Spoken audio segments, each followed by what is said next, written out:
আরে এদিকে মোটা চর পড়ে গেছে না, জল অত করেই কাদা হয়নি, বৃষ্টি হয়নি।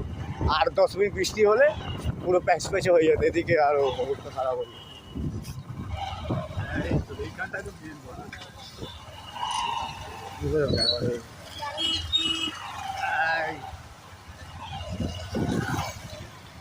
অসময় এই সময় কে ফোন করে?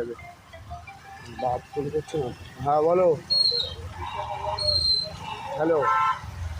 আরে পুকুরটা কোন ছিল, আমি কেমন করে কাটবো? আমি কাটিনি। আর আমি জানি না, আর কারণ এই রাস্তা তো একদম মানে মরণের মতন রাস্তা, পড়লেই এখন হয়ে যাবে পায়েস পুরো একদম কাদা ফাদা বেঁকে যা অবস্থা, পুরো কাদায় কাদা। বন্ধ কর ভিডিও, আর কি ভিডিও বানাচ্ছি।